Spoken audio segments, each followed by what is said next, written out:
Veterans of the United States Armed Forces have much in common. Brothers and sisters in arms who fight for our country and work tirelessly to protect us and others worldwide are part of our past as well as our future. And while they have much in common, every veteran is unique in his or her own way.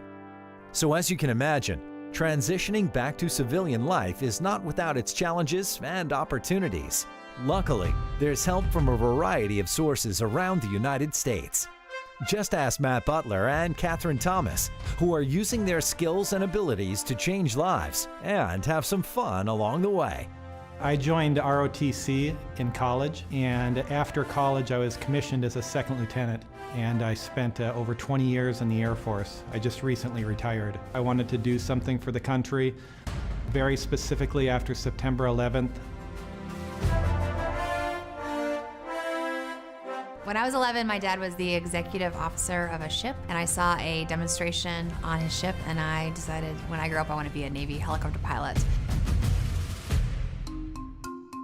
One of the struggles that I see a lot of veterans having was transitioning from going day to day into a job and not seeing those same people that I worked with for many years, but also what is the next transition in life that I was going to do after the military. My transition from active duty service to civilian life was pretty tumultuous, and so when I fell and was told I'd never fly helicopters again, I was devastated. And so I started to practice yoga, and on my mat I found myself again. And that's what started Yoga for Change. Because I was able to heal myself, I was able to realize that more people are in the same situation that I am in.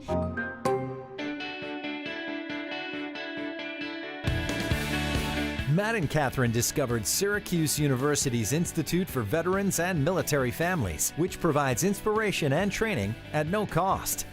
And what we do is we network and we discuss our challenges and successes, and we share and kind of pay that forward to other people. So it's been a wonderful experience with IVMF because I've been able to learn more about how to run a better, more streamlined business. Which probably saved me thousands of dollars and countless hours of probably heartache because I didn't fall into those same problems that other entrepreneurs would run into. We started off in an online course for several weeks. We interacted with professors, and then post-graduation, we stayed connected with them.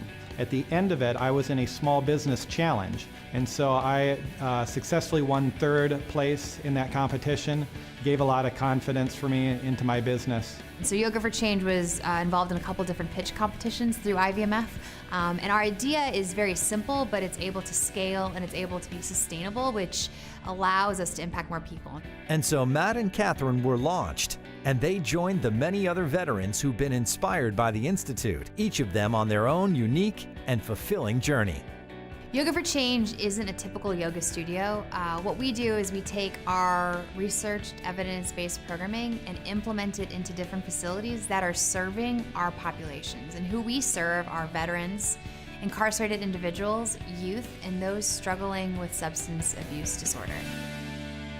I'm going to start off the round with rolling first, and we'll just go in sequence and order until we've all rolled our discs, and then we'll tally up the score. I created the idea in my garage of the game and then showed it to some friends. They enjoyed the game. I had a couple people that wanted to actually purchase the game from me, and so I thought, hey, I might have something here. You know, that's one of the mottos, bring the fun, you know, let the good times roll. I mean, that's really what it's about, is just bringing people together and having fun. Yoga for Change is bigger than just one person or one teacher. It's a community of individuals that believe by empowering individuals to take a breath before they react, we can actually change a community. Yoga is not going to end world hunger, but when somebody is hungry, they know that they have the skills within themselves to actually formulate a plan to get a meal.